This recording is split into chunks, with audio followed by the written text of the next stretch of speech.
Hello, good evening. Welcome to the Mythical Ireland. Take two. Let's do that again. Yeah, makeup. Welcome to the Mythical Ireland Library. This is Live Irish Myths, episode number 268. I hope you enjoyed tonight's episode. I believe you will. And we're talking about pre-Christian Ulster.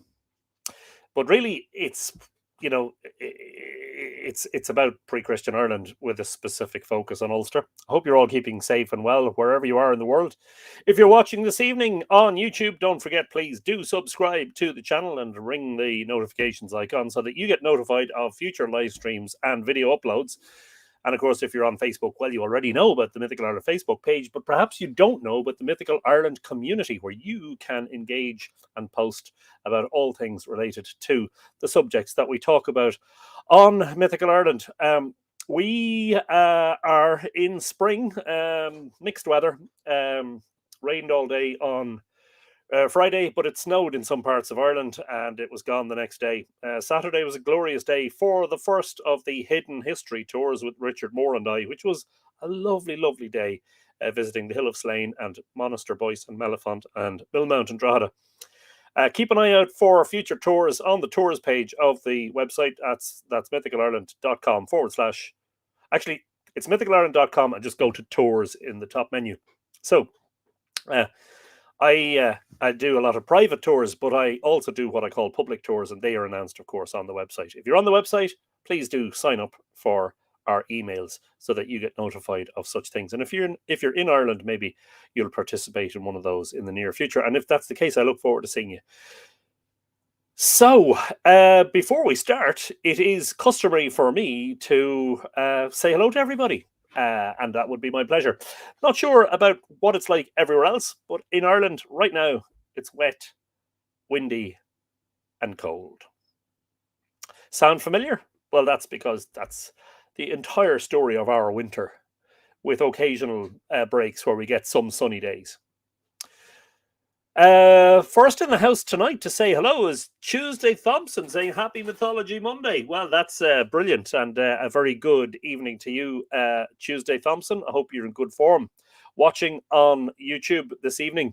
Thank you for joining us and for saying hello. Second place this week, usually first, is Elaine Dent-Lingenfelter, who is in Texas, in Dallas in the US, saying hello to everybody. And it's 80 Fahrenheit, which is 27 Celsius in Texas. I'll try to bring some of this warmth with me. I can already see a glow around you, Elaine. Brilliant stuff. And thanks for joining us, as always. Always a pleasure to welcome you on board the Mythical Ireland bus as I was going to say circumambulate, but that's more like walking, as we take a spin into the past. Wayne Bird says, Evening, Anthony. Hello, everyone. Hope you're all well. Podcast 16. Brilliant. Thoroughly enjoyed it.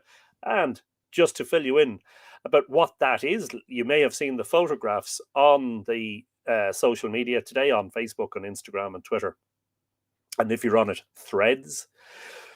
I got lucky last night, went out to Newgrange at 8 o'clock, and there was a display of Aurora Borealis, Northern Lights. Nice green display over the Great Monument, and I was there on my own for the whole time. I was there for about an hour and a half. It was lovely. I recorded a podcast, and that podcast is an hour long.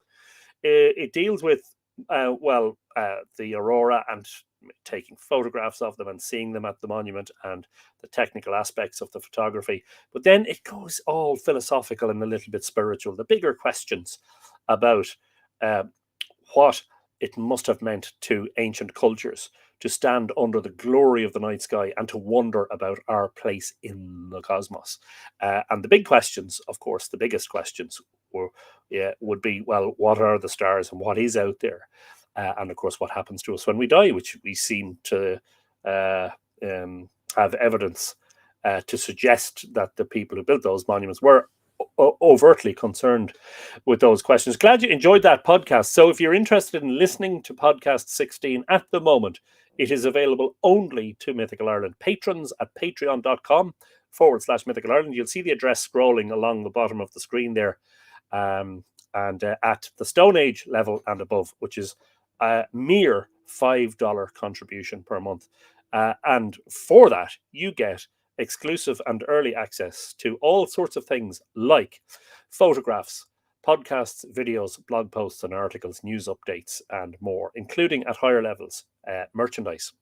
So please do consider supporting the Mythical Ireland project by becoming a patron. And that, again, is patreon.com/Mythical Ireland. If you want to make a one-off contribution, buymeacoffee.com/Mythical Ireland is on an alternative.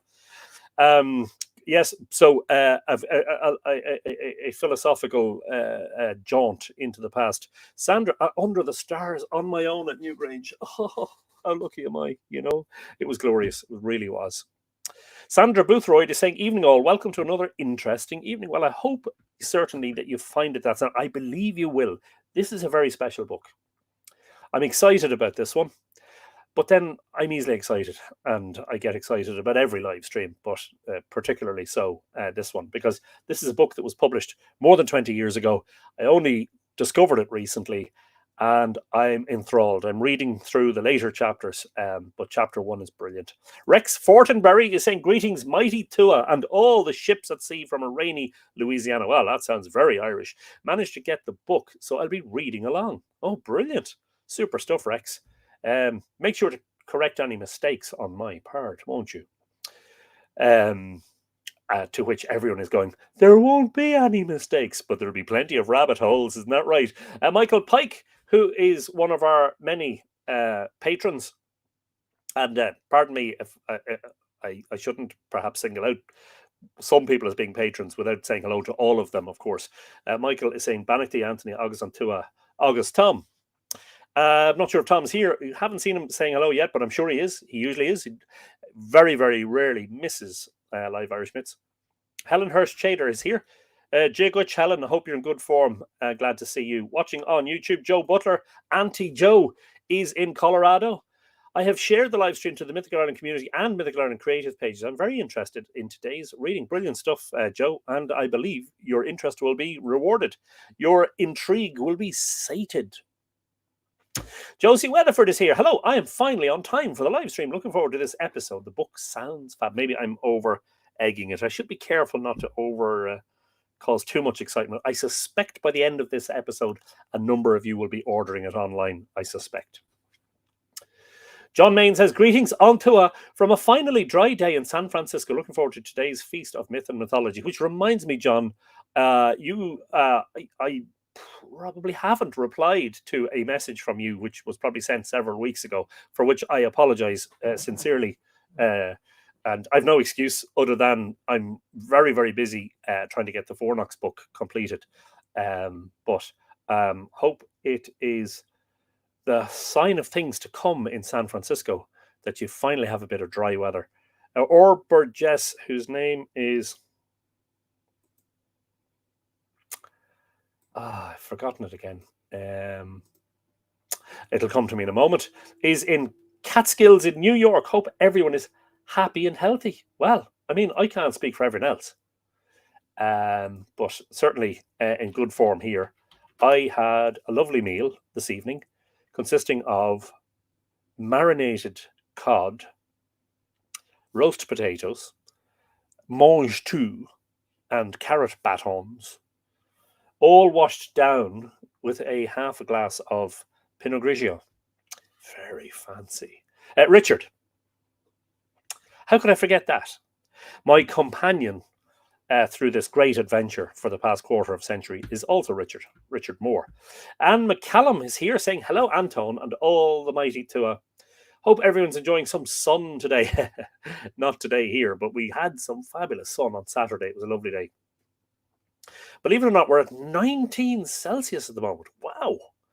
Gorgeous, warm, sunny day. Last week, all in the one day, we went from 16 Celsius to -4. Gets complicated knowing how to dress. I can imagine. Looking forward to today's episode as always, and we're, of course, always delighted to have your company, Anne. Brilliant stuff. Irish Rover is saying, Jigwich from, is that Bayonne? Is that how you pronounce that? In New Jersey. I haven't encountered that place before, and New Jersey is one of the few places I actually have visited. Princeton, landed in Newark and stayed in Princeton. Irish Rover, whatever your name actually is, you're very welcome. Delighted to see you. Hope you enjoy the live stream. Denny Hayes Carpentry is in County Limerick. Up the Limerick. Brilliant stuff. On the boys. Come on. Are you the All-Ireland, current All-Ireland champions? Am I imagining that? Denny, it's a delight to welcome you on board. Hope you enjoy the stream. Please do subscribe if you're on YouTube. You might as well subscribe to the channel so you get notified of future live streams. And Scott Doherty is saying hello from a snowy southern Oregon. Well, what can I say? Except for we had in Ireland, some of us had snow on Friday. And it snowed all day long in Dublin, which is 30 miles away from where I'm sitting, and no snow in Drogheda, just heavy rain. Go figure. And go make a snowman, but wait until the live stream's over before you do it. Michael Pike is saying Northern California is the same, wet, windy, and cold. I'm sure it won't last too long, but perhaps signs of things going on in the oceans, in the Pacific, maybe some change in the, is it El Nino or La Nina? I'm not sure. Irish technical thinker who's Marcus says, greetings to and Anthony, one of my personal most loved subjects. I love the Celtic cross being adopted in the most well-known images for Ireland. Brilliant stuff. Marcus, hope you're keeping well. Is herself watching or are you on your own? Britt Griffin is saying, hello from dreary and way too warm Northern Ontario. Even the birds are mixed up. Oh, speaking of which, and hopefully the weather sort of calms down, settles for everyone. Speaking of which, the Dawn Chorus has really started in earnest in the past week, and it's such a glory to listen to it in the mornings. Those joyful birds. They start singing at 6 a.m., but, you know, it's just, wow. Yeah, it's just the most beautiful thing to be, I was going to say witness to. What do you say when you're an audible witness? When you're not seeing, but hearing? What's the equivalent word for being a witness to something, but you're not seeing it, you're hearing it? Perhaps some of you will know. Brian at LOA says, good evening. 7-3 and cloudy here. 73 Fahrenheit is, let's convert that, is 22, nearly 23. Nice, which is similar to what? No, Elaine is 27. Nice. Was super excited to receive my Mythical Ireland book in the post over the weekend. Fantastic stuff, Brian. Hope you greatly enjoy it, and let us know what you think. Sandra Boothroyd, I saw your post. Same here in North Wales. Amazing show. Did you see it? The Aurora. Brilliant stuff, Sandra. Because it's hit and miss here in Ireland. You can have guaranteed aurora, but also guaranteed cloud. So the aurora is happening, but you can't see it because it's completely obliterated. It's completely obscured and blocked out by the cloud. Last night, I got lucky. There was cloud coming in at times, but that made for even more spectacular photographs. Elaine Dent-Lingenfelter, always love your photos, Anthony. Brilliant stuff. And I should also say, because I'm not always that good at plugging, I should also say that if you're interested, you can purchase your own prints and mounted prints of those photos, and you'll find them in the Newgrange Gallery and in the Astronomy Gallery in the shop. And I'm just sharing the link there to the group where you can order your own print of those photographs. And yes, they are there. I was doubting myself for a moment. Who else? Sorry, I'm after. Okay, sorry, I've lost my way because I posted a link and it went straight to the last or the latest post. Who was I speaking with? Yeah, Elaine. Mariana Dunn is saying hello from Alexandria. I was going to say Virginia first. Alexandria, Virginia. Good afternoon to you, Mariana. Hope you're in good form. And Cindy as well. Say hello to her from me. Tom King is in the house. Hello there, Anthony and the Mighty Tua. Hope all in good fettle. A bite in the wind tonight. Certainly is. In the Boyne Valley. Well wrapped up and looking forward to story time. Enjoy. Brilliant stuff. Is the fire going, Tom? Is the forge lit? That's the main thing. Keep you warm, you know. Brandon Byrne is saying, a night, speaking of the fireside, a night for the fireside in Wicklow, my friends. A raw night, as my father would say. Yeah, this is the sort of night where you value having an indoor, well, if you're off duty, being indoors, but if you work, this is the sort of night where you value having an indoor job, not an outdoor one. Pat Lako Connolly is sending a green heart. Well, same right back at you. Lots of graw, Pat, to you and all the viewers, of course. Welcome. welcome. Good afternoon / good evening. And Movanway Millward is saying, good evening, dear Tua and Anthony. I'm just sitting down to dinner after a busy day. Taking a breath. I'm glad I made it. I'm halfway through an email for you, Anthony, which I'll send tomorrow. Hope the Monaster Boys tour went well on Saturday. Went brilliantly. We had a lovely group. 4 of them were on the last tour, which was the Megalithic Adventure.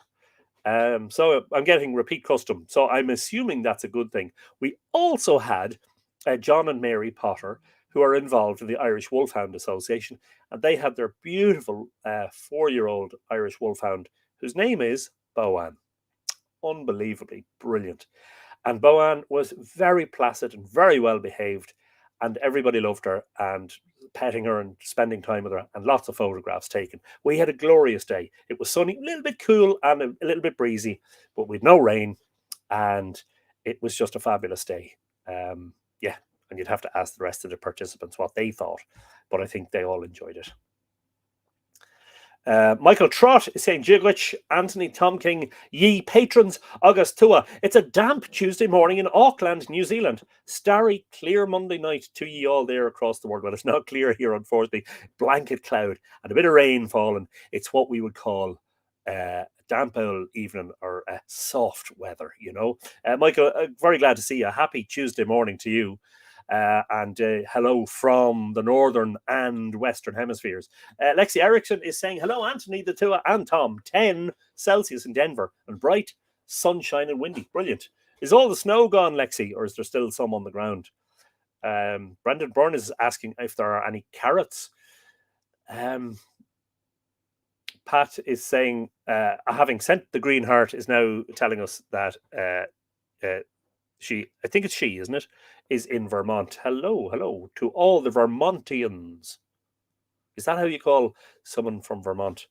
Adina Sparks is here. Hello, Anthony, and all our tour from a sunny 62F afternoon in New Mexico. Looking forward to today's episode. Brilliant stuff, Adina. Good afternoon to you. Send a few degrees in this direction. And Irish Rover says, Bayonne is just south of Jersey City. Name is Scott McGovern. Wow, brilliant stuff, Scott. Thank you for the information, and hello again. Denny Hayes says, "Yeah, 4 in a row, All Ireland champions. Come on, Limerick. What are you called? What's the Louth is the wee county, Meath is the royal county. What is and I know Clare is the banner county. Limerick County. Is that nickname? Is that what you call it? The Treaty County, is it? And also the Buttermilks. Is that right? The Buttermilks? Really? No. You can tell me, Denny. I'll leave it to you. You tell me. It's the Treaty County, is it? The Treaty of Limerick. Irish Rover says, great-great-grandparents from Mullingar. The Strange Mill on Mullingar. The Strange Mill. Well, brilliant stuff. Not too far from the ancient Sacred Heart of Ireland, Ishnok. The Great Hill of Ishnok. Brilliant stuff. Martina Drolin-Linsky is here. Hi, Anthony and all. Well, I wondered what edition of Laura Gowalla would you recommend? Well, I have the Irish Text Society volumes that are bound in green. And the reason they're brilliant is because, you see, they have the Irish and English translation across from it and extensive footnotes. So I just find it, it's the only one that I really know anything about, and I have all 6 volumes there. Highly recommended. Rita Duffy is here representing Wet Tullamore on Tullachmore, the great hill or ridge. So looking forward to this, taking an hour off my archaeology study to hear what might be very relevant to next week's subject. Rita Duffy. Brilliant, Rita. I hope that there's plenty here for you. And it might give you a taster. This book, I have regular book sales. I get books from all sources, and there's 1,451 books in my library at the moment, and I get duplicate copies of stuff, so I sell them. And I actually sold a paperback copy of that book last week, so whoever's getting that is in for a joy. Hope you enjoy the reading anyway. Bristol, Mavanway, there was snow on Saturday and a burst water main, which wasn't so much fun. I can't imagine so. But I'm sure the snow is all gone now, as it generally happens here. It snows one day and it's gone the next. Simon O'Tusafar is in the house. Good evening, Anthony. Hope all is well. Big gale in Kinsale tonight. Yeah, it got very windy. I'm not sure if Net Éireann produced any sort of proper warnings about how windy it got today. Simon, stay safe and sheltered and stay warm. Great to see you. And you know my feelings about Kinsale. I just think it's such a beautiful part of the world. Will you do more tours there, says Mavanaway? Yes, is the answer. So Saturday was a bit of an experiment. And when we were at lunch in the Monaster Boys Inn, Donegan's, I said to them, I hope you don't mind me saying, but you're all guinea pigs. And by the end of the day, I just realized this is work. This is a format that works. And a lovely group. The only thing is you have to self-drive between sites, you know. I mean, I could put on a bus, but that would make it a lot more expensive. So I think it works, you know. The snow is gone in Denver, but more, says Lexi. And I suspect you got cut off mid-sentence. More is on the way, I suspect. But I'll let you finish the sentence, maybe. Adina is, yes, we said hello already. I'm seeing repeat comments again, which happens on this, what is it, Stream Talk Studio at Streamlabs. Yes, I'm seeing now repeated comments. So forgive me for a moment while I scroll down to the new ones. 21 Celsius in Auckland. Michael Trott is saying, wow, nice. Send some of that forge heat down to Wicklow, to Glendalough, please, Tom, says Brendan. Tom, 1 sec, Brendan. Chinese lantern on its way. I suspect, Tom, that it will get blown off course and extinguished by the rain very quickly. But that is funny. Who else? Pat, Denny, John Main, Mavanway, Kenneth, Noel, Curran. Pardon me, Kenneth. I'm not yawning at your name. I'm just didn't get enough sleep last night. Belated happy St. David's Day. Yaki de Boyo. Bannacht J Ardina and Chia Shu. Feck on Focal August Fa Abala. Greetings from York in Yorkshire, England, UK as is. Brilliant stuff, Kenneth. Trinonawa, Mukherjee. Great to see you. And I hope you enjoy the live stream. You're very welcome. Rita is talking to Martina. Doing a wonderful course with NUIG in Gaul in archaeology. I presume that's, NUIG is NUI Galway. You'd love it, and the best thing, it's online. Brilliant stuff. Donna Ferrer is in the house. Good afternoon, Donna. Hello there. You're very welcome. The snow is gone in Denver, but more due tomorrow and Wednesday. There you go. There's the complete sentence. Okay. So wrap up well, Lexi, and get your snowballing gloves on. Kerry is the kingdom, and Cork are the rebels. Yes. And apparently Limerick is the treaty county. Desiree Riley is in the house. Hello to Desiree and Amadeus. Come here, boy. Coda's looking in the window at me. Is he calling me? Am I supposed to go in there? Hi, Coda. Come here. He's looking at me to say, you know I can't open doors. Stop taking the mic. Great to see you, Desiree. Good afternoon. Kathleen Gallagher is here also. Hi, Anthony and all. Hello, Anthony and all. Even gorgeous day in New York, well above 50F and sunny. I'm so jazzed. Just received my under €7 copy of The Catholics of Ulster. It's a great hardcover book, likely a duplicate copy from the O'Canagan University Library with the library spine coding and all still affixed. Woohoo! Yeah, I've a lot of ex-library books, and a lot of them are in fabulous condition. Brilliant stuff, Kathleen. So you'll be able to read along as well, and also spot any mistakes that I make. Arvon Gaunt is in the house. Greetings from a freakishly warm and sunny southern Ontario. Brilliant stuff for Arvon. Yeah, we've been hearing about that, but maybe it won't last. I mean, it's only early March, so give it time. Winter will come back in full fettle before too long. And there's Coda, who obviously needs to use the outdoor facilities. Valentina Bernardi is in Glastonbury. Good evening to you, Valentina. I hope it's not too wet, cold, and windy over there. Hope you're getting some views of the stars. What's in that glass? Says Rita. Water.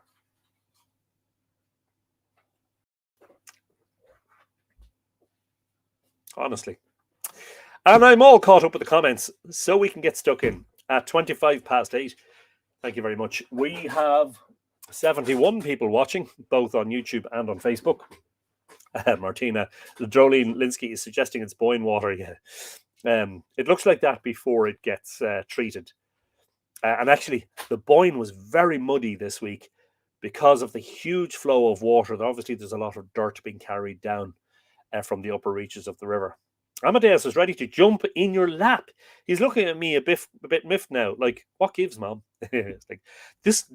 I hear this guy calling me, and perhaps he's offering me treats, and he's not here, and I can't smell him. We were at a family event yesterday, and my sister's dog was very fond of us all, and we petted and rubbed the dog repeatedly, and then came home, and all of us were sniffed from top to bottom, especially by Coda in particular. He was like, "Who are you fraternizing with? You were with another dog." They know. Mark Gordon has joined us from Iowa. Good afternoon to you, Mark. Hope you're in good form. We are about to start reading the first chapter of The Catholics of Ulster, A History by Marianne Elliott. Now, first of all, a little bit about Marianne Elliott. And of course, bear in mind that this book was published in the year 2000, which is 24 years ago now. So this is the information about Marianne as it was correct back then. Marianne Elliott is Andrew Geddes, Geddes, and John Rankin Professor of Modern History at the University of Liverpool and Director of the Institute of Irish Studies. Her biography of Wolfe Tone won the Irish Life / Irish Independent Award for Biography. Yeah. So, without further ado, let's get stuck in. This tome runs to a total of, well, including the index, about 640 pages. And you know what? It feels great in the hand. It's a good, big, solid piece of work with the dust jacket. And of course, underneath that, as is the case with many hardback books, is a lovely Wibbelin cover. And with silver, is that embossed? It's not extruded, it's embossed, isn't it? Lettering. Lovely book. Really, really, really nice book. So, as I say, without further ado, let's get going.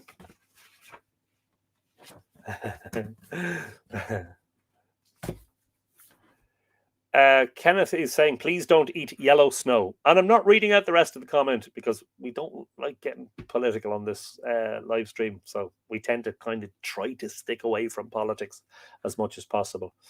Miraculous Ishka, we wonder the team 36-7 in the YouTube seats. Don't know what that means, Michael. Apologies. I'm very sorry. I'm reading along, says Lexi. Brilliant. He could smell you cheer on him. Amadeus does that too. A sniff inspection. Yes, indeed. Tess McKinney is joining us from Kansas. A very good afternoon to you, Tess. Thank you for joining us. Hello and welcome. And I hope you enjoy the live stream. Joe is saying, Anthony's whistle woke my dog Muggs. Hello, Muggs. Come here. Woo, come here, boy. Woo. Is it a boy? I'm not sure. I just assumed. So let me not do that. John Lavers is saying, Conna atá to tá sé Greenvar a Toronto. I like the lenition on Toronto. Brilliant. Atá sé Guifer Biog, a small bit windy, but it's sunny in Toronto. I had lesson 4 of Irish. Do you know what? That's not bad that you're able to. The fact that you knew Toronto should be lenited with a H that's good work. That's good. Anyway, let's get going. Let us get going. Shasta Bize, Los Angeles sitting in. A very good afternoon to you. Pardon me. I hope you're having a great day. Early afternoon there. Evening time here. And now, where am I? You're sitting in your chair, Anthony. Why? Do you really need to be told? If you don't know where you are, how do you expect us to help you? Okay, so this chapter, now as I said, and I made it clear in the post earlier, I'm only going to be reading one chapter. I do not want to breach copyright law, and I believe that reading one chapter would fall under what we call fair use. But, of course, knowing that you will love this, I would be highly recommending that you all go and get yourself a copy. So, I'm not sure if it's still in print. Actually, that's a question. Maybe a quick Google search would reveal that, Anthony. And here we go. Before the live stream actually begins proper, we're already in a rabbit hole. So there's a copy there on World of Books. Well, I'm looking at that's an Irish website. The hardback copy is $16.99. It only gets a 3.8 out of 5 on Goodreads. Disagree. Full 5 for me. Although, in fairness, I've only read the opening few chapters. There's a copy for sale on eBay for €6.50. And another copy for sale for €10.51. So there are copies available. Anyway, Kieran Byrne says hello. Fáilte, sláinte, fáilte Stock, Kieran. You're welcome. Mark Monaghan says fantastic. Brilliant stuff. Great to be named after a county. Such a wonderful county too. Navino says Michael Trott. How did you guess? Now I need to find very quickly something that will act as a bookmark. Oh yeah, get one of these. Pardon me while I reach up onto the shelves that are above the desk. Here we go. Are we ready? So this is chapter 1. Chapter 1 is called From Cuchulainn to Christianity, Religion and Society in Early Ulster. And there's a quote here. In the days when this took place, there was in those parts a great king, a fierce pagan, by name Lera, son of Niall. He had around him sages and druids, fortune tellers and sorcerers, who prophesied frequently that a foreign way of life was about to come to them. A kingdom, as it were, with an unheard of and burdensome teaching, brought from afar over the seas, enjoined by few, received by many. It would seduce the crowds, destroy all their gods, banish all the works of their craft, and reign forever. And so it happened afterwards, when Patrick came, the worship of idols was abolished, and the Catholic Christian faith spread over our whole country, unquote. And that's from Morocco's Life of St. Patrick, Morocco being the Irish for Murphy, 7th century AD. So this chapter is broken into 4 sections. I propose that this is actually going to take 2 episodes to read.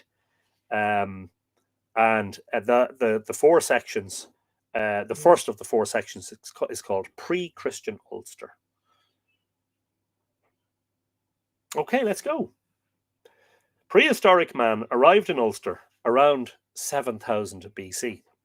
Doesn't say where prehistoric woman was at the time. And settled along the sea, which is interesting because it's a female author. You know, I know, man means humankind. Let me start again and less of the sarcasm, Anthony.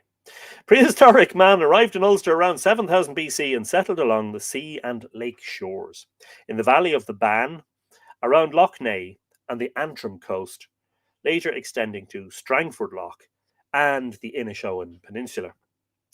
Defended by a band of hummocky drumlins, interspersed with boggy marshes and lakes, human settlements in prehistoric Ulster were lost amidst primeval Atlantic forests and a carpet of prickly vegetation. Ad Astral Music has joined us. Good evening to you, and thanks for saying hello. Hope you enjoyed the live stream. Barbara Murphy is in the house, and I'm not sure how far back you said hello. And Rita is telling us $16.99 on worldofbooks.com or wob.com. Brilliant.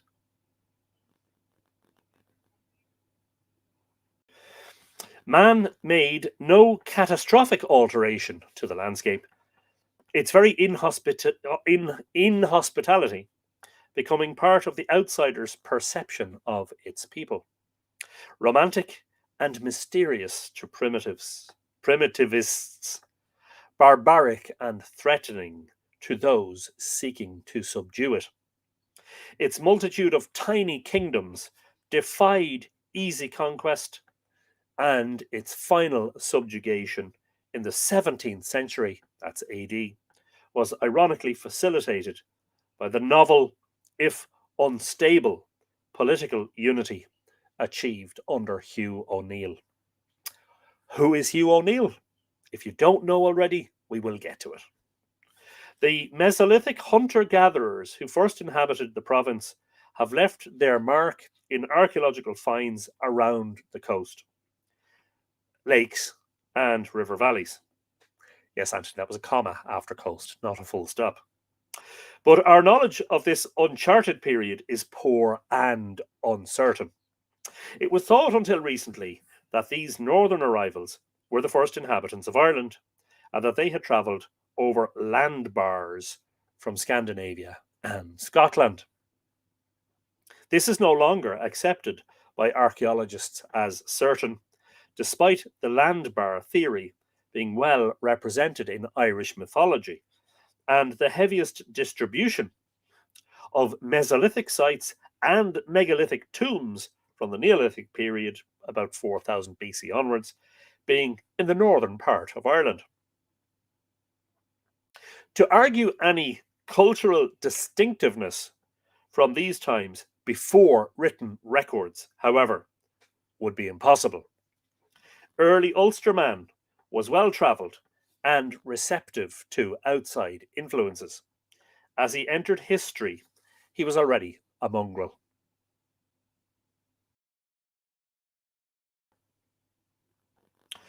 By around 4000 BC, Ulster had acquired its pastoral economy. But evidence of domestic and communal life is elusive. Survivals come rather in the form of sophisticated burial tombs and suggest well developed religious cults long before Christianity. When Celtic speaking peoples emerged as a distinctive entity in Europe, or when they arrived in Ireland, is a matter of some controversy. And of course, that controversy has only been added to in recent years by the geneticists. Suffice it to say that they are now saying that there was no significant arrival of people in the Iron Age into Ireland. However, despite some speculation that Ireland may have received large numbers of Celtic Gauls fleeing before the Roman invasions, the introduction of the more famous Latin Celtic culture in the 1st century BC is thought to have come from Britain and Scotland.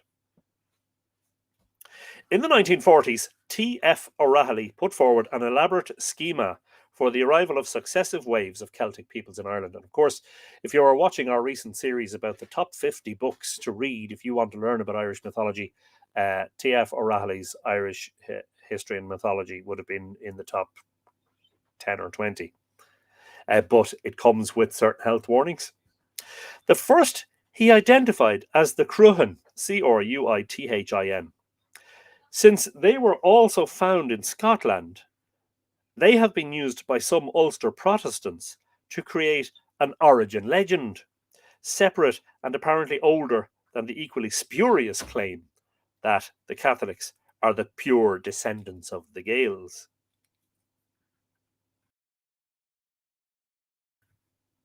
However, we simply do not know the origins of any people during Ireland's Iron Age. Although the predominance of court tombs in Ulster suggests some element of cultural and regional distinctiveness, they are intermixed with other varieties which show substantial links with other parts of Ireland, notably the southeast.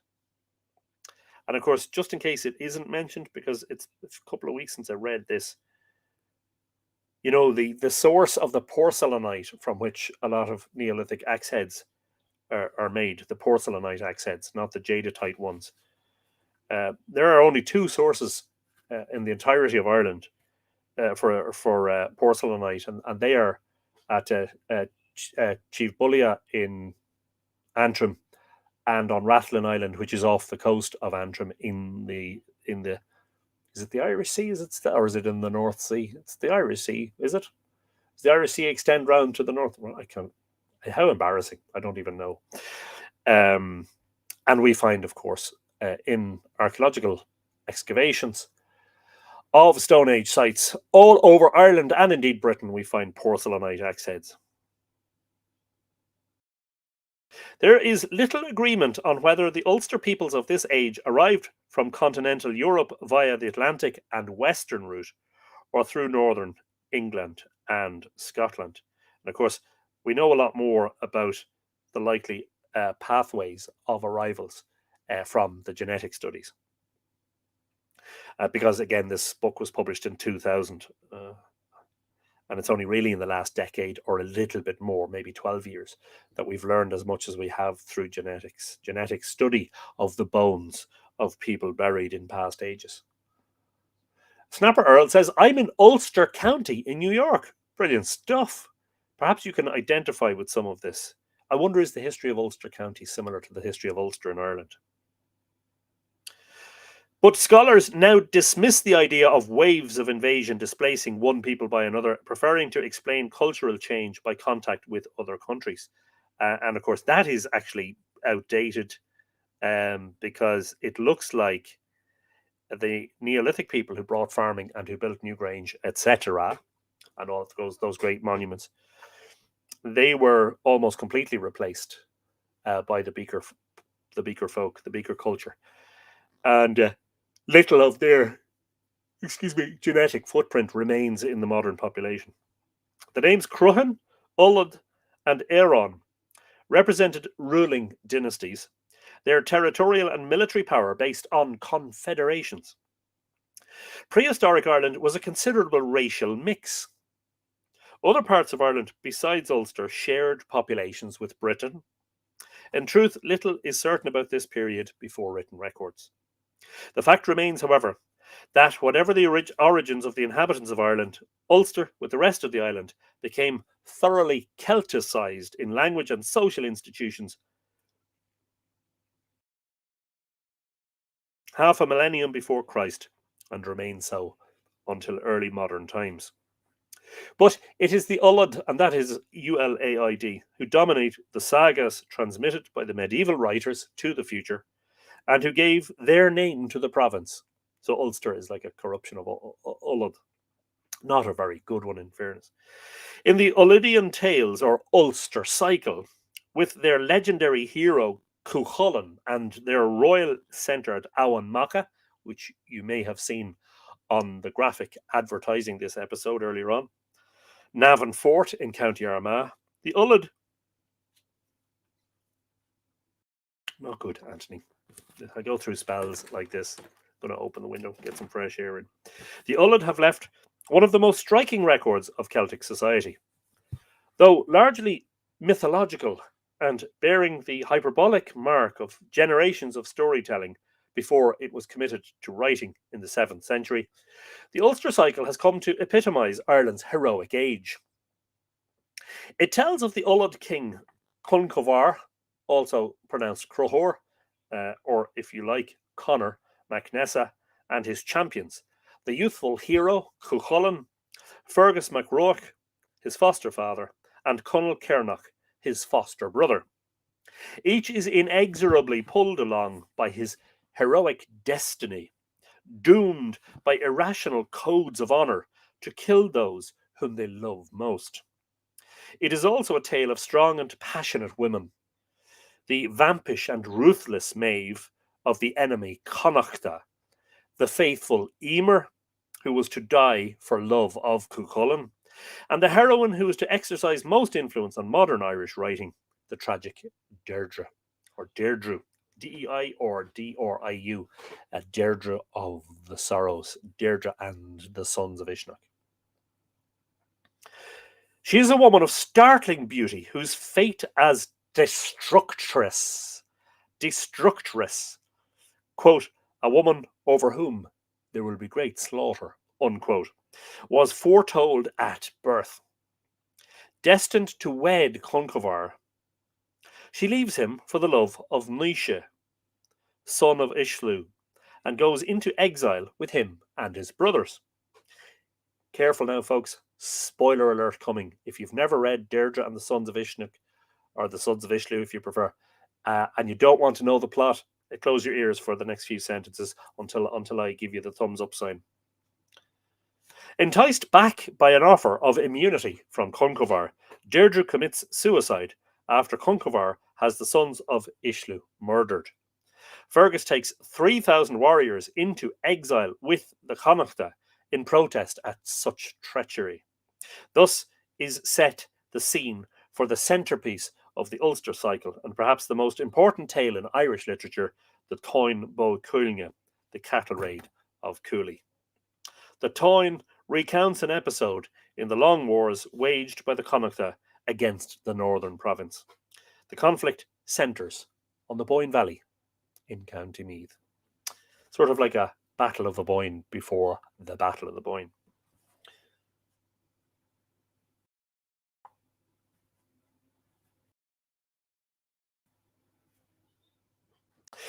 It is an it's an aristocratic warrior society in which the traditional preoccupation with lineage is already present.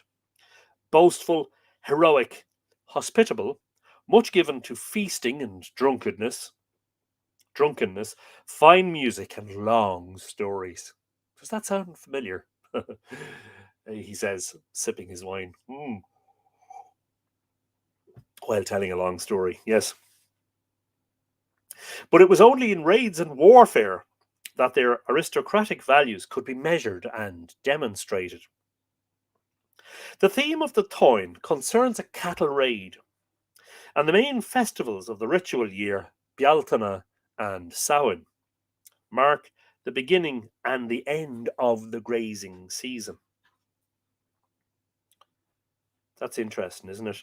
Like in terms of, well, you know, what happens at the time of the cross-quarter days of Imbolc and Bealtaine and Lunasa and Samhain. Well, here we're specifically told that Bealtaine and Samhain mark the beginning and end of the grazing season. And of course also at Bealtaine, Idir Gá Hine Bealtaine, the driving of the cattle between two fires to purify them. And of course Samhain, the major festivities that took place, such as Feis Charo, the triannual festival at Tara, which is celebrated at Samhain.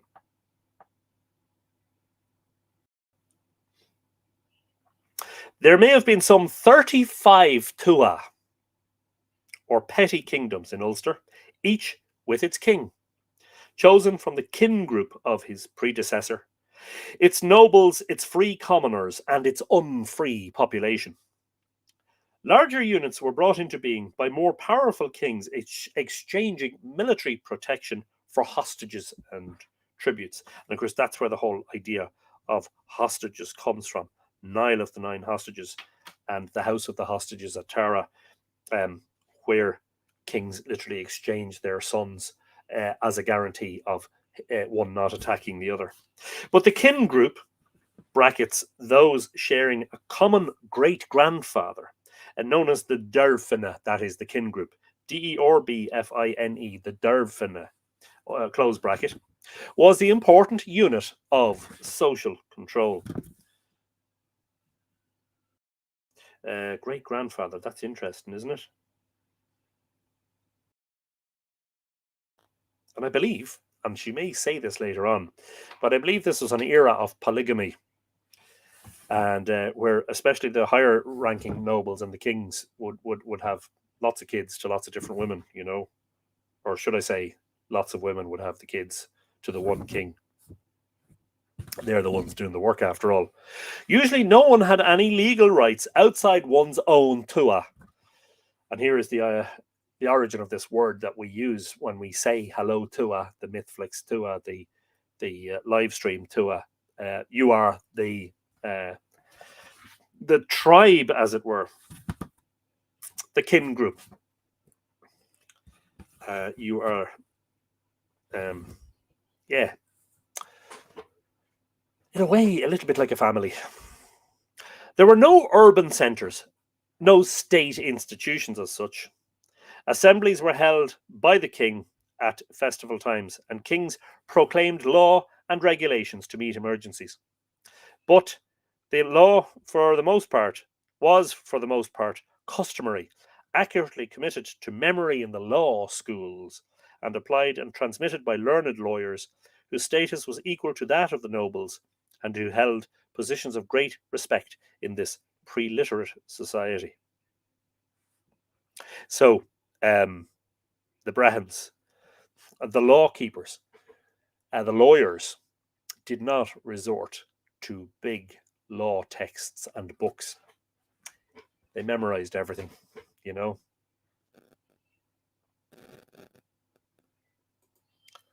And Kenneth Noel Curran is saying good night and God bless Bannock J, Argina and Chia Shu, where we go one, we go all into the rambunctious past. But the law was for the. Oh, yes, I said that. With the poets and other learned men, they alone in Celtic society had free right of movement between Tua and were fundamental to the extraordinary unity of language and tradition in early Ireland. They remained an important and revered element in that society into modern times, and the customs and laws they transmitted were central to its stability. The people of pre-Christian Ulster generally lived in circular structures known as raths. Like the identical ring forts elsewhere in Ireland, they are distinctive to the island. Some 50 to 60,000 have survived throughout Ireland, and County Armagh alone contains 3 to 400. Excavations show that they, like the similar Crannog lake dwellings, tended to be built over existing settlements, sometimes of great antiquity.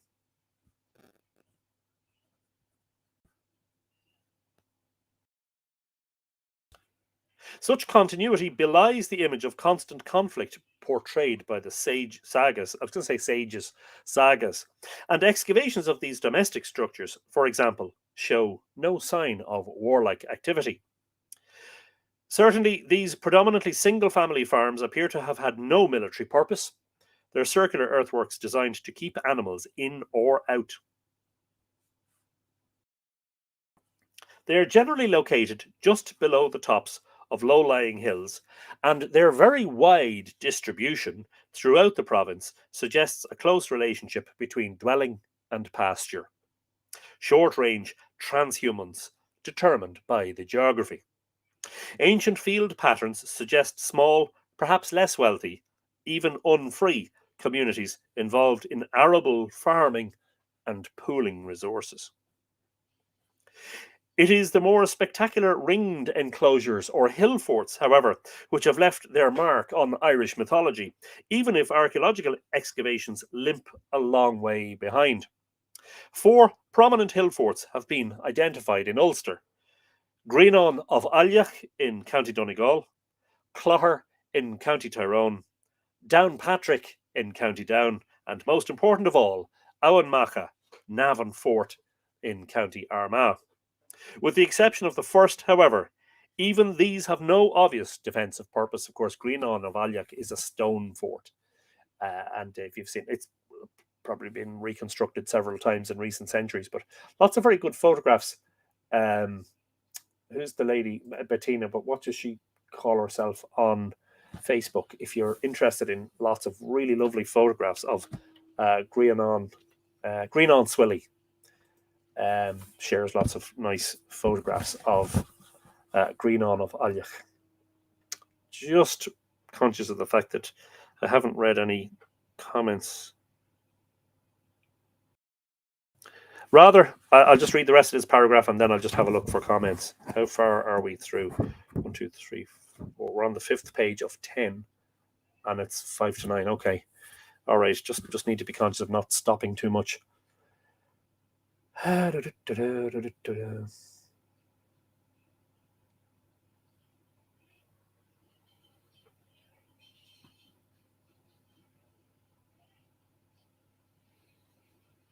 Sotonar says hello, but can't stick around. I missed that. But hello, Sotonar, and of course you'll see your hello on the replay. Good. I don't think I've missed too much. Rather, the presence of megalithic burial mounds within the enclosures suggests a ritual importance and ceremonial function. Certainly, excavations of Owen Macha suggest as much. The tradition of Armagh as the religious capital of Ireland does not start with St. Patrick. There is a high density of pagan artefacts in the north, with the heaviest concentration around Armagh, lending credence to the patrician legend that he chose the site because it had been a pagan cult centre. And as much as that, he also chose Slane, the plain of Brega, to light the Paschal fire in 432 AD, because Brega was the centre of idolatry and paganism. Those things in quotes, of course. It was the recognised centre of Ullad power, said to have been named after the horse goddess Macha, a site which even today is staggering in its grandeur. A massive circular edifice built in timber over the site of earlier structures, Owen figures prominently in the Ullidian tales. It was the scene of the Ullad's great celebrations, and artefacts found nearby, including a splendid ceremonial bronze trumpet, some 186 centimetres in length, amply bear this out. I'm not sure if that's the one called the Loch na Shade trumpet, but you may have seen I played a replica of that at Newgrange at the solstice. It's possibly a different instrument. Indeed, Celtic feasting was a topic of much fascination with the classical authors. An entire pig was said to be the reward for the most fated warrior, the so called champion's portion.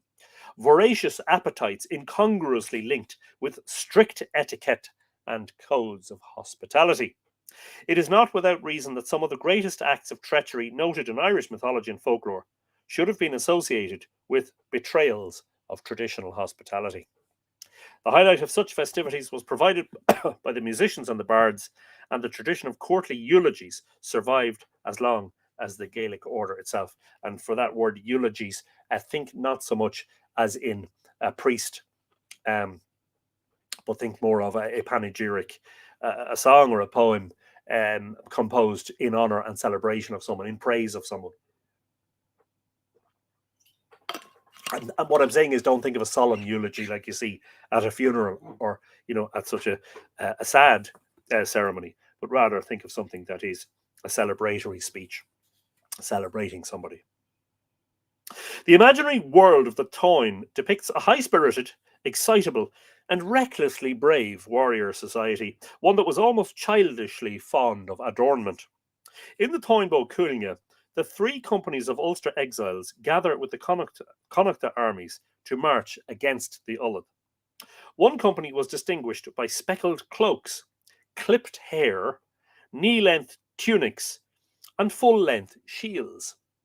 The second by dark grey wraparound cloaks and calf-length red-embroidered tunics, swept-back hair, and bright shields. The third, purple cloaks, red-embroidered, full-length tunics, shoulder-length hair, and curved, scallop-edged swords. Scallop-edged shields. The longer the cloak, the greater the wealth and status of the wearer. Physical beauty is central to their idea of perfection, and parading it part of the ritual of war. This warrior aristocracy also believed the afterlife to be very much like the present, and was buried with enough earthly chattels, or is it chattels, to tide them over, personal possessions. I'm just not sure of the pronunciation of that word. Is it chattels? Chattels. We'll find out now, because we'll do a little Google. Chattel. Can you hear that? Chattel. Amanda Morgan has joined us from Townsville, Queensland. Very good morning to you, Amanda. Happy Tuesday from all of us. Not all of us, because Michael Trott is watching from Auckland. But a very good morning to you. Hope you're having a good Tuesday morning so far. Hope it's bright and warm and sunny and all that. The location of the other world is very often associated with water, which may explain why so many artifacts have been found in the Shannon and Bann valleys, and the long-standing fascination with the outsized Loch Ness (brackets, the largest freshwater lake in the British Isles, close bracket). In the 12th century, our good friend, of course, because we've spoken about him so often, and I'm being facetious when I say good friend, Giraldus Cambrensis, or Gerald of Wales if you prefer, found Lough Neagh fishermen claiming to have seen the submerged towers of the horse god Yochu, from whom the lake derived its name, Lough Neagh, which is something to do with a horse taking a piss. That he peed for so long that it created a lake. Early Irish religion, however, was very much of this life. The gods were polymorphic and prominent actors in Irish mythology. The entire emphasis was on ensuring the well-being of the Tua. The gods were highly localized, and the importance and strict observance of ritual was deemed to tame them and ensure prosperity. Sorry, just give me one moment. Just checking, doing another quick page count. Oh, we're flying. Oh, we're flying. We've 1, 2, 1, 2, 3, about 4 pages to go. We're flying, which means we've 6 pages done. The king was ritually married to the earth goddess, and the well-being of the territory taken as a sign of her endorsement of his reign. All the great festivals were likewise designed to enlist the supernatural on the side of earthly prosperity, and their importance was such that all were assumed into the Christian calendar. Of course, that's something again that we've spoken at great length. So when I finish tonight, don't go away, because I'm going to talk about a few other books which are related to this subject, which you may or may not want to add to your library.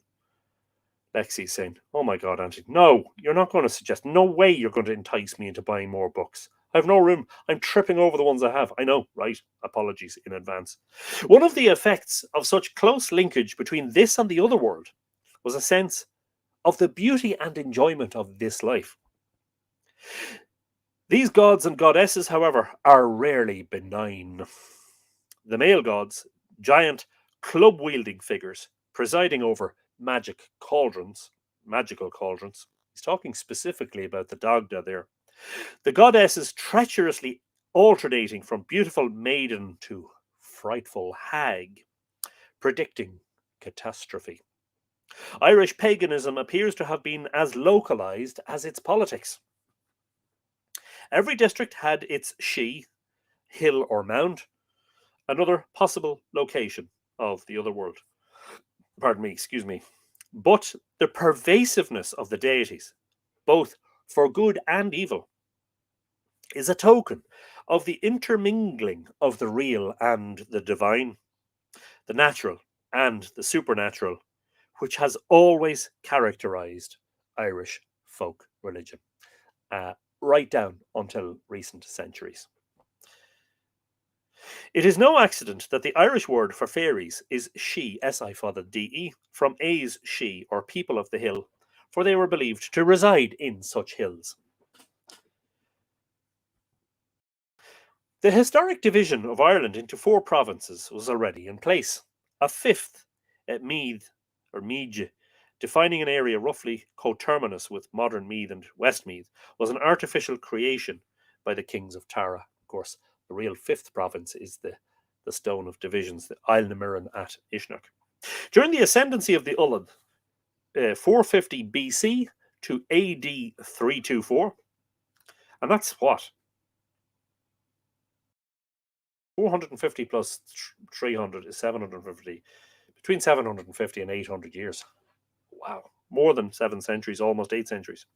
During the ascendancy of the Ullad, 450 BC to AD 324, according to the pseudo-historical dating of the medieval chronicles, the boundary of Ulster seems to have fluctuated between a line from the modern counties of Donegal, Fermanagh, Monaghan, Armagh and Down, to one taking in Leitrim, Cavan, Louth, Longford and parts of Meath and Westmeath. The pseudo-historical dating of the medieval chronicles has a footnote, number 16. I wanted to just quickly have a look at, because I'm wondering, why is it pseudo-historical? Well, the pre-Christian annals would be pseudo-historical. Sorry, just looking for this now. Number 16. Moody, Martin, and Byrne Eds, A New History of Ireland, VIII, 8, 13, 15. Okay. It's not one I have, so I can't refer to it. The events of the Táin show the, quote, the border country, unquote, well defined by natural phenomena and in people's minds by the time it came to be written down. The province boundary, traditionally extending from the River Drowse in the west to the Boyne in the east, was guarded from Sliabh Fuath, the Fuse mountain between Dundalk and Armagh, protecting the route to Owen. For a moment, bear with me because my throat has suddenly become dry and it needs to be wetted. And this is water. Really, it is. It's not the other type of water. Lexi is commenting that Irish festivals seem to all revolve around fertility, both horticultural and human. Yep, good observation. Lexi, absolutely. Geography correction. As far as I can see, Rathlin Island sits between the North Atlantic Ocean and the Sea of Moyle in the North Channel, so not in the Irish Sea. Yeah, and I was unsure at the time of what sea it was actually positioned in. So thanks for the information, Mavanway. Yes, we did say hello to Amanda earlier. Quote, each of Ulster's heroic warriors had his day on Sliabh Fuath to take care of every man who came that way with poetry and to fight any others, unquote. Yeah, so friends were treated to poetry, enemies, well, they were treated differently. It may have been reinforced by earthworks, thought to have predated Hadrian's Wall, and popularly known as the Black Pig's Dyke. Surviving folk traditions tell of a monstrous black pig tearing up the earth and disappearing into the sea.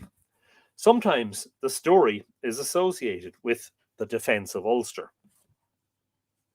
but usually it has assumed portents of war to come, and in modern times has even been linked to predicted sectarian attacks. And of course, having written something about this, some of the Black Pig stories appear to talk about the end of the world or the final battle.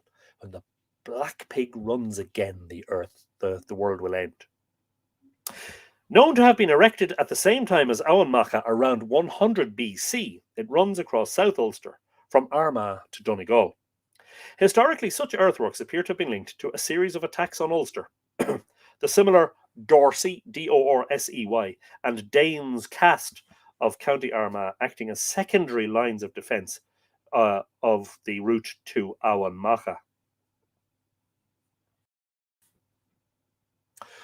Although the jewel of the Ulster cycle, the Toynbee Cúilinge, portrays the Ullad already in decline. The Táin recounts an episode in the long wars waged against the northern province by the Connachta, centred on Meath and the Boyne Valley, the location of the conflict of the Táin and the Black Pig earthworks. It is for the Inail, that is the O'Neills, sprung from the Connachta, that the most elaborate and entirely fictitious origin legend was created by the Christian compilers of the Laura Gawala or Book of Invasions. They were said to have been a Gaelic people. In fact, we have no real evidence of the ethnic origins of these dynasties. The term Gaelic, and here it is, we would spell it Gaelic, but the earlier spelling Goidelic, such that you would look at it and go Goidelic. The term Gaelic more accurately describes the Irish form of the Celtic language, although it was in usage as an ethnic term by the 8th century. However, the ascendancy of the Ullad, and with it their capital at Owen, was destroyed around the time of the introduction of Christianity in the 5th century AD.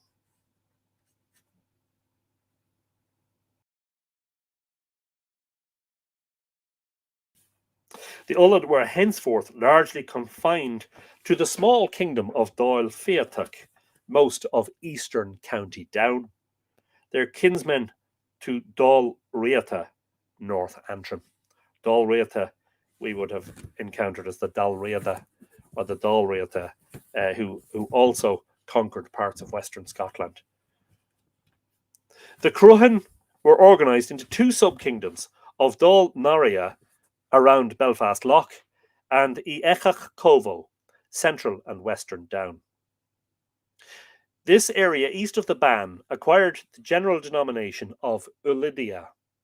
According to later historical speculation, the three sons of Niall of the Nine Hostages, king of Tara, Owen, Connell, and Enda, set up kingdoms approximately covering Donegal, Derry, and Tyrone. Two, Kinnail Conal and Kinnail Noan, later rose to prominence. Thus came into being the Northern Ainail. In central and south Ulster were a number of vassal states, collectively known as the Ariala, Airgialla, and the anglicisation of that is Oriel, Oriel. The group of ruling families now governing much of Armagh, Tyrone, Monaghan, and later Fermanagh, and for a long time the county of Louth, in which I am situated. And including many from the Midlands who had fought with Niall. As written history commences with the arrival of Christianity in the 5th century AD, Ireland is almost completely Gaelic in speech. So commenced the golden age of Gaelic Ireland, which would endure until the Norman invasions. Now I'm going to read section 2. Section 2 is a short section. It's only 2 pages. And we'll finish this week's episode. Sorry, we'll finish this week's reading. I then want to talk to you about a few related books. And then we'll have questions and comments. And I'll talk to you about a book sale that I'm having tomorrow to tease you, because I know that some of you want more books. Isn't that right, Lexi? No. This section is section 2, the historiography of pre-Christian Ireland. What is historiography? It's really a history of history. It's the study of how history was recorded and written about in the past, and how history changes, our perception of history changes with new people, new states of mind, new information, etc., etc. In the realm of prehistory, nothing is certain. Oral traditions were probably not written down till the 7th century AD, and the earliest written version of the Táin to survive dates from the 11th century. Taming the past to suit the present is a process not unique to Ireland. Even so, the humanizing of pagan gods to create fictitious dynastic ancestors, or the portrayal of a golden Celtic age, has had a particularly long history in Ireland. In this process, the Ulster cycle holds a special place. It was the most highly developed of all the mythological tales, possibly, as Robin Flower suggests, because they were first written down in Ulidian territory at the great monastic house of Bangor, and enjoyed considerable prestige into the Middle Ages, and that's Bangor in the county of Down, in the kingdom of, what was the one east of, in eastern Down, Dol Nyria, was it, or was it the other one?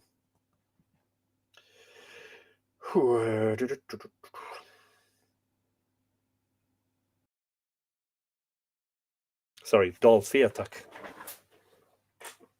In case I forget to include it at the end, I'm just going to grab the Robin Flower book so that I don't forget about it. Forgive me.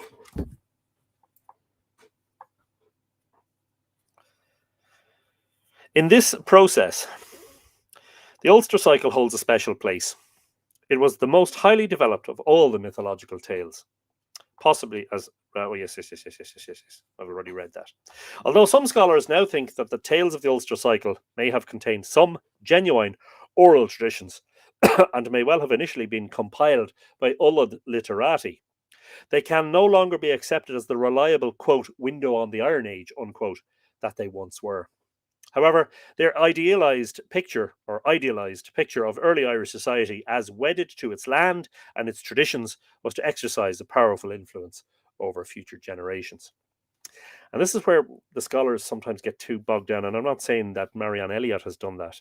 She's relying on the work of a lot of scholars here to compile this history. But the scholars sometimes just doubt the possibility that oral tradition is there's a more genuine core to it, and that there's a greater longevity to it, And they tend to doubt that and pull back from saying that. Although that other great epic of Finn and the Fianna has enjoyed more popular appeal because of its lyrical romanticism, the Ulster cycle became the perfect symbol of Ireland's glorious past. Its portrait of a heroic and aristocratic society was particularly adapted to rebut accusations of savagery and barbarism which characterized English accounts from Giraldus Cambrensis onwards, which is funny because Giraldus Cambrensis wasn't English; he was Welsh. But you get the picture. By the early 16th century, the Olydian tales had long been out of fashion. In 17th century poetry, after the destruction of the Gaelic order, they reappear in the bardic lament for a golden age when the poets moved in royal circles. Quote, they, brackets, the English, close brackets, will be in our places, unquote, writes the late 17th century poet O'Bruair, B-R-U-O, father, B-R-U-A-D-A-I-R. Quote, thick-hipped, mocking, after beating us from the flower of our towns, English-speaking, cosy, tasteful, they are now where Deirdre, Emer, and the Liamacha, Cuchullin's grey steed, used to be, unquote. On the whole, however, the Ulster cycle was, quote, a rediscovery of the Romantic period, unquote, as Patrick Raffroidi has put it, a period when Catholic emancipation was the main issue of the day and when liberals generally saw the Celtic past as a period capable of reconciling all sides. In presenting the past to an English audience, its sophistication and aristocratic nature has much to recommend it. The intensity and violence of the Ulster cycle did not lend itself easily to romantic primitivism. Yeats and Lady Gregory hoped to harness its energy to a new heroic present, and, with Standish O'Grady, were largely responsible for the revival and survival of the Cuchulainn myth. But it was perhaps predictable that its intensity would make the perfect vehicle for Patrick Pearse's fusion of heroic action and Christ-like sacrifice, and that Cuchulainn should have become the backstage actor in the 1916 Rising. It was used by O'Grady to argue that the qualities which advanced the North far beyond that than the rest of the island lay in its Gaelic past, rather than its importation of Scottish and English settlers in the 17th century. By the way, something that comes in later chapters, and which is one of the many reasons I would recommend this book, is the fact that long before the plantations, some of the Irish tribes brought over Scottish mercenaries, a lot of them from the Hebrides, to fight with them. And so there was, as it were, a plantation, a different kind of plantation of Scottish settlers centuries before the Stuart era plantation.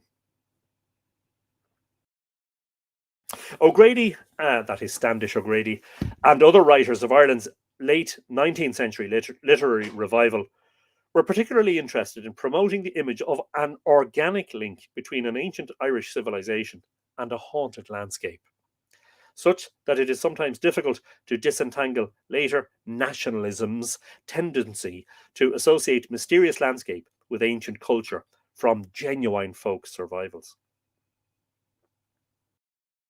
And I took my own margin note here while I was reading this for the first time, saying that is still a problem today, where we're trying to disentangle, because of social media and the internet, we're trying to disentangle what is concocted from what is a genuine folk survival.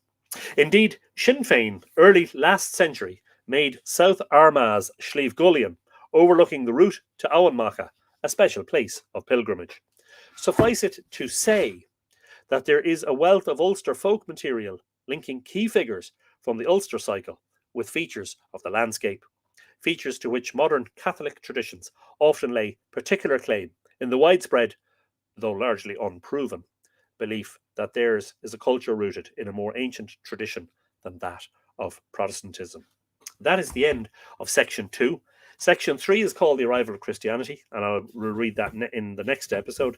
And section 4 is called Dynastic Changes, 8th to 12th centuries. And this is all chapter 1 of what is a wonderful book, a wonderful study, The Catholics of Ulster. And you'd look at the title and you'd say, oh, not in a million years, especially if you're interested in pre-Christian Ireland. You'd say, no, don't really want to. But the history of the development of the church in Ireland is very important because it goes hand in hand with the clans, the septs, the tribes, the kings, the chiefs, and the Gaelic order. The two things are kind of inseparable. And in any case, Catholicism doesn't really, as we know it, or as we knew it in the 20th century, didn't really arise until recent centuries. And that's one of the books I do want to show you. Related material, shall we say. First of all, let's just take a quick breather. Or I'm talking about myself. I'm going to take a quick breather. And if you have questions or comments, please do ask and share. I'm just scanning the legend. And Mavani is talking about, I don't know how to pronounce those, is a Culwach and Alwyn.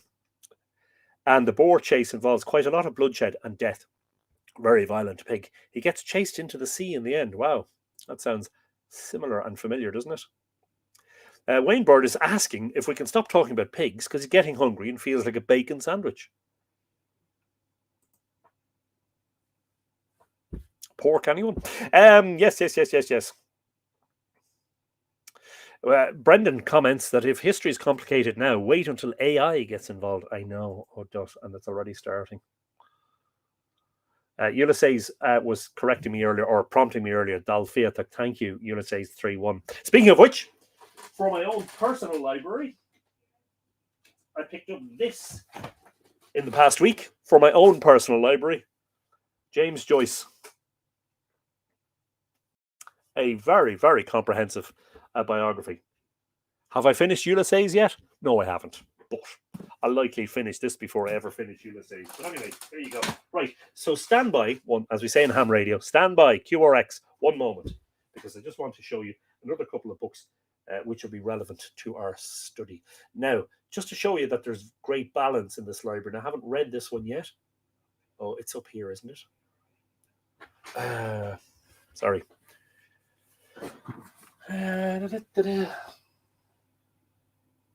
Yeah, so for instance, there are some books that I haven't read. I'm not sure.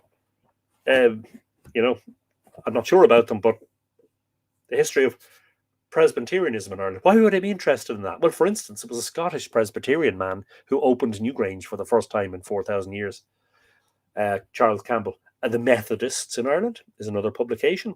So, a wide variety of material. But anyway, hang on a second, because there's bigger fish to fry, as they say. There is this one. And where is the book about? Oh, can I find it now? Can you even hear me from this distance? Possibly not. I am raising my voice so that you can. Please bear with me for a moment, and I cannot immediately see it or find it. I do have a book which is about Protestants in Ireland and the history of Protestantism in Ireland.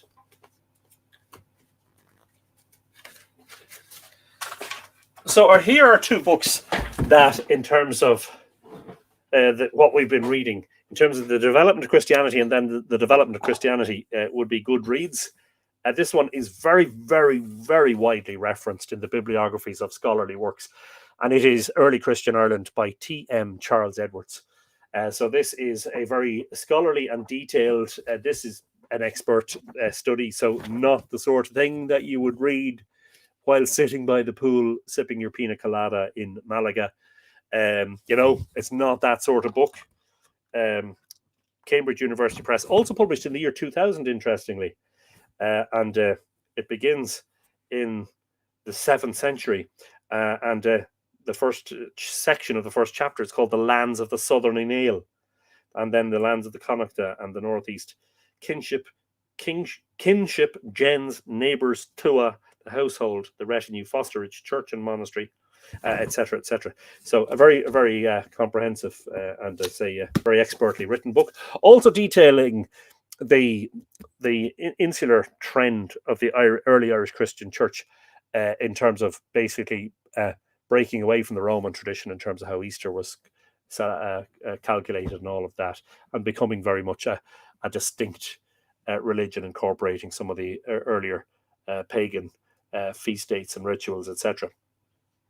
And a big argument settled at the Synod of Whitby in the 660s, when the Irish were whipped into shape in terms of the calculation of Easter. One that I haven't read about at all yet is another big tome, and it's called The Consolidation of the Roman Catholic Church in Ireland, 1860 to 1870. A monumental study of the Roman Catholic Church during the 19th century. Larkin gives modern Irish history a new depth and coherence. He also provides much new and often startling information, and repeatedly shows us established fact in a fresh light. And that was published by Gill and Macmillan in the year 1987. Oh, right. It was originally published by the University of North Carolina Press. There you go. Just in case you're interested in the later development, if that's your thing. And of course, the one that was mentioned in my reading there was Flower. And Flower's, well, one of his works, but probably one of the better known, I think the better known, published in 1947, is the book that's called The Irish Tradition. Was that on our top 50? I think it was.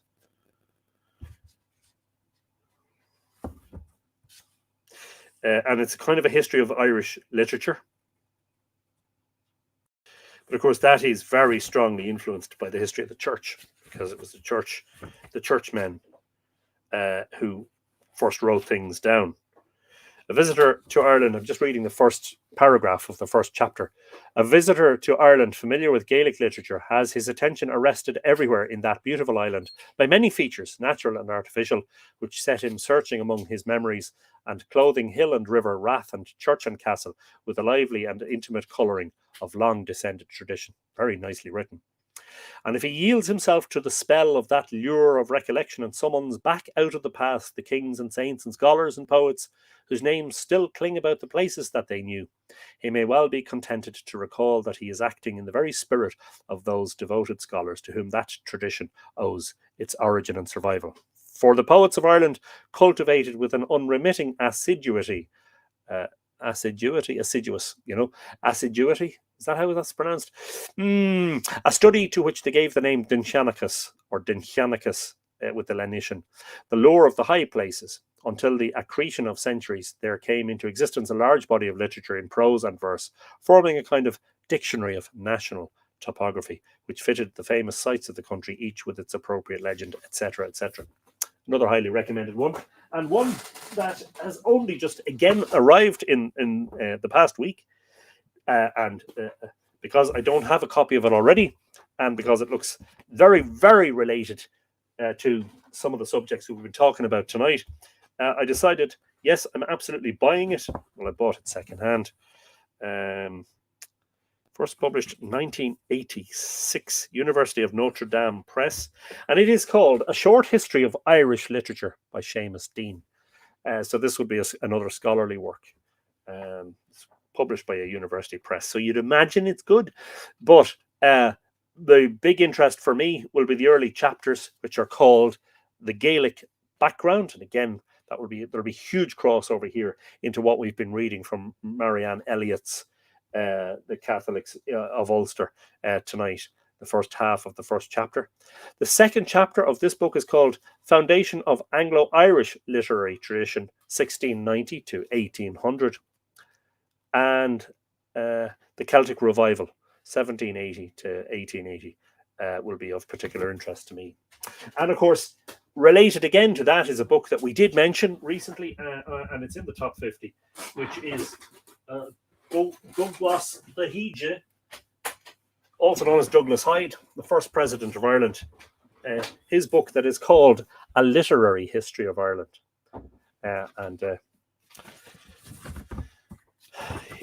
From the earliest times to the present day, and any study of literature in medieval Ireland again, whether you're studying mythology or the annals and chronicles, the Dinchenicus material, the Laura Gawala, the Toynbee Culnge, the Ulster cycle, etc., you inevitably stray into the realm of, well, who wrote it and where was it written? And you inevitably stray into the realm of ecclesiastics. So the whole sort of history of the mythology of Ireland is tied up, is bound up with the ecclesiastics.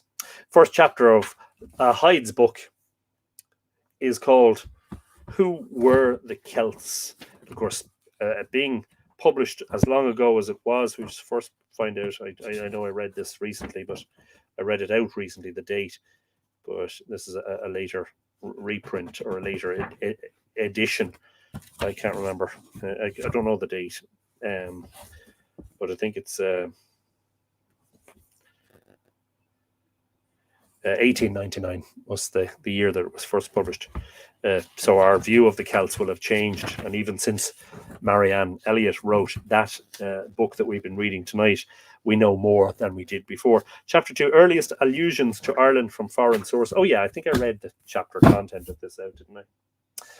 Anyway, so just a pre-warning, not a pre-publicity, a preview. Tomorrow, I think it'll be tomorrow, I have assembled a collection of books quite relevant to a lot of the stuff that we would be speaking about on Live Irish Myths that are surplus to my requirements. I keep having to, as I buy more books, I keep having to go through the library and I regularly find duplicates. And of course, I even get donated. A lot of people give me books and send me books, and I buy books, and I buy books in secondhand shops, and I buy them online.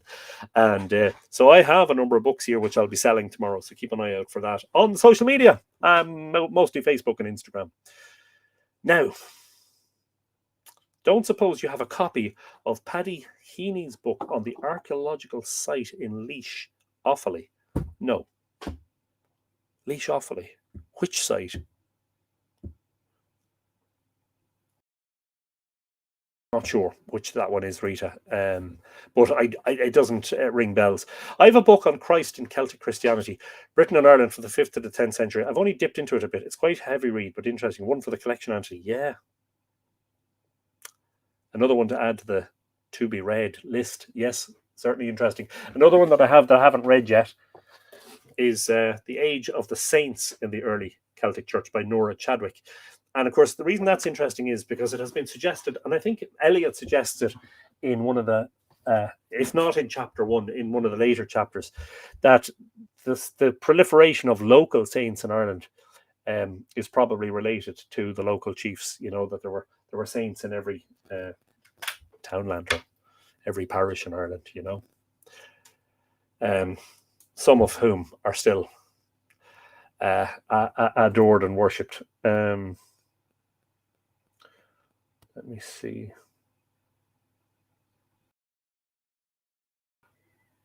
No, a docu book of sites, Rita. I don't. I'm not immediately familiar with having one covering that area. In fairness, you know. Map 1 and Map 2 in this week's book puts most of the talked about sites in a geographical context. Yeah, and that probably would be a helpful thing to share. And now that the book is at the bottom of a pile of heavy books, I'm having a little bit of difficulty. So, prehistoric Ulster is probably the one that we should, which is this one. I'll just zoom in on that and focus on it so that you can maybe take a screen. Oh, hang on till I get rid of. Sorry, Rex. Just going to remove your comment there for a moment until we.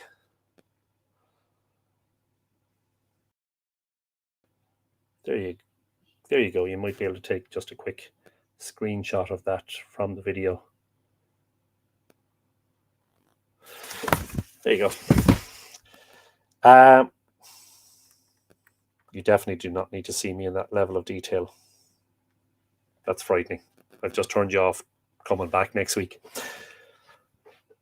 You're very welcome, man. Glad you enjoyed it. And as I say, that's a half a chapter and the other half next week. And I will not be able to read any more.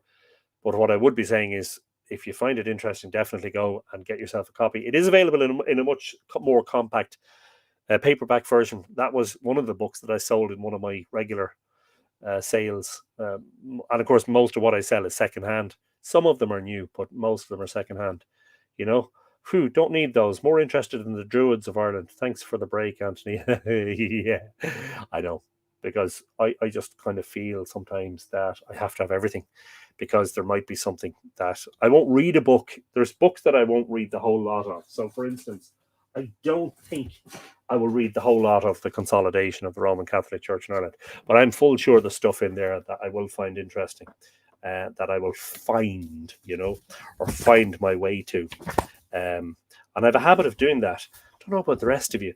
When you're looking for stuff, over the years, this has been a feature where I'm looking for information and I open a book and it falls open on a page and I read that and I'm like, yes, I've been looking for that information for months now, sort of thing that tends to happen. Thank you for today and your comments. No problem, no worries at all, Lexi. This was really amazing. Learned so much. Cheers, Anthony. Yeah, I was excited when I read it myself. I said, I'm going to have to read this. So I'm glad. And we're taking a bit of a break from the social history of ancient Ireland, P.W. Joyce, but we'll be back to Joyce. And he is fascinating too. And we've been enjoying that one as well. So, yeah, enough said.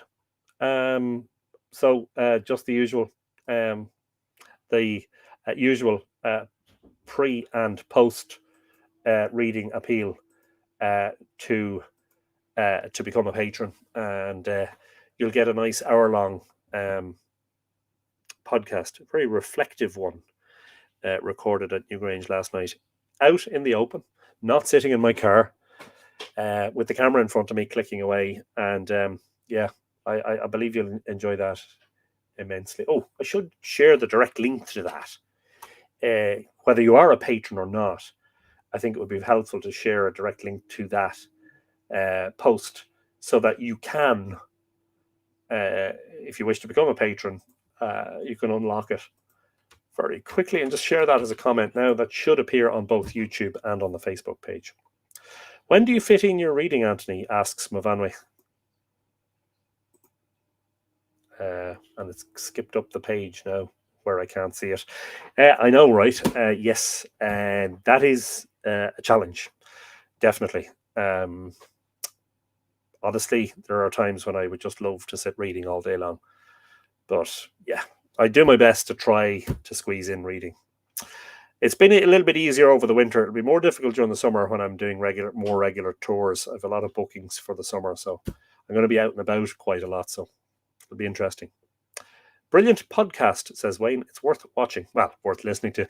Thank you, Wayne. I'm glad you enjoyed it. Brilliant. Kimberly Matsumoto says, I miss wandering Newgrange with you live.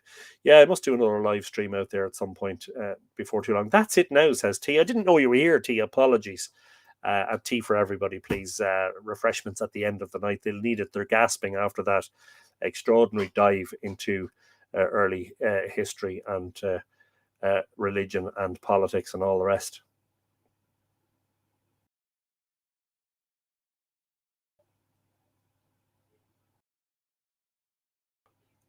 Okay, that's it, I think.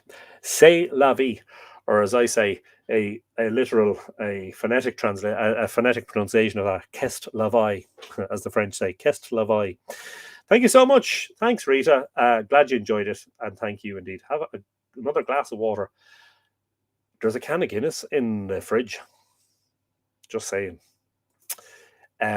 Maybe that'll help wet the throat, as they say. Anyway, folks, thank you. It's been my absolute pleasure. Always lovely to welcome you into the Mythical Ireland Library. In the next few weeks, we're going to see a massive lengthening of the day. By the end of the month, the clocks will have gone forward an hour and it'll be bright, and the sun, well, not shining directly in until more towards summer, but it'll be bright when we're starting the live streams. Really looking forward to that. Anyway, have a great Monday, wherever you are. For our Australian and New Zealand viewers, have a great Tuesday. And don't forget to tune in next week when we will read the second part, or the second half of this chapter from this wonderful book. And we're very grateful, aren't we, to be able to stand on the shoulders of giants the people who have committed huge portions of their time and their endeavour and their effort and their labour and their study into producing these remarkable insights into the past, for which we are very grateful. Good night. Sláinte, Macarja Galir or Fudna Crinne, is Misha Anton, and all that remains for me to say at this moment in time is Ichawa Kulasov, Lawa, if you're in Australia or New Zealand, Ichawa Kulasov, Slán Gofol, August Tog Bugay. Thank you very much.